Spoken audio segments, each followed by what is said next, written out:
আসসালামু আলাইকুম ভিউয়ার্স।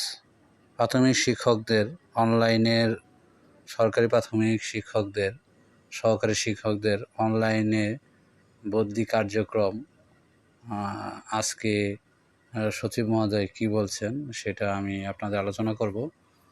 তো আমি দৈনিক শিক্ষায় চলে যাই, গুগল ক্রোম ওপেন করলাম, করে দৈনিক শিক্ষার ওয়েবসাইটে গেলাম,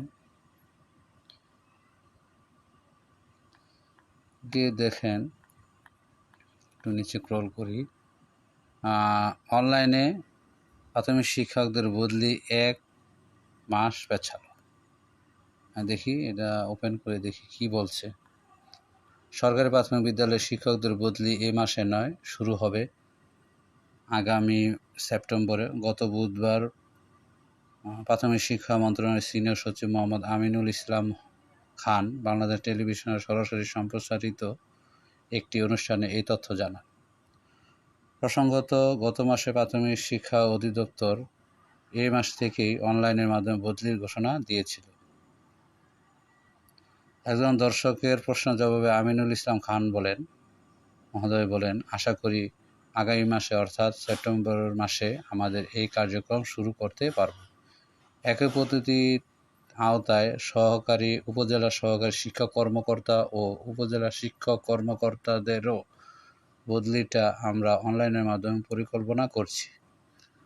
কীভাবে আবেদন করতে হবে এ প্রশ্নের জবাবে সিনিয়র সচিব বলেন, নতুন এই পদ্ধতিতে বদলির প্রত্যাশী শিক্ষক অনলাইনে আবেদনটি করার পর সেটি প্রাথমিকভাবে যাচাই করবেন সংশ্লিষ্ট বিদ্যালয়ের প্রধান শিক্ষক।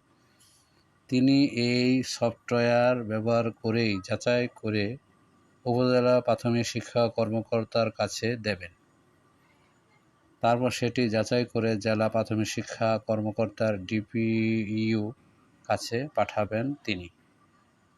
সেটি মঞ্জুর করে পাঠিয়ে আবার উপজেলা প্রাথমিক শিক্ষা কর্মকর্তার কাছে দেবেন ডিপিইউ।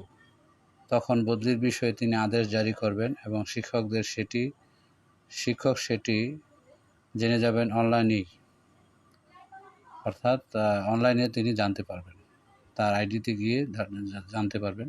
আমিনুল ইসলাম খান আরও বলেন, তিনি 3 ধাপের এই যাচাইয়ে প্রত্যেক দায়িত্বরত কর্মকর্তা 3 দিন করে সময় পাবেন।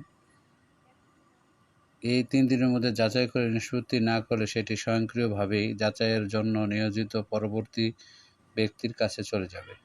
তখন নিষ্পত্তি না করার জন্য দায়িত্বপ্রাপ্ত ব্যক্তিকে কারণ দর্শানোর নোটিশ দেওয়া হবে। গত 27 জুলাই পরীক্ষামূলকভাবে গাজীপুরের কালিয়াকৈরে নতুন পদ্ধতিতে 18টি বিদ্যালয়ে শূন্যপদে বদলি করা হয়। তবে আপাতত ঢাকাসহ দেশে 11টি মহানগরে শিক্ষক বদলি কার্যক্রম বন্ধ করা হবে।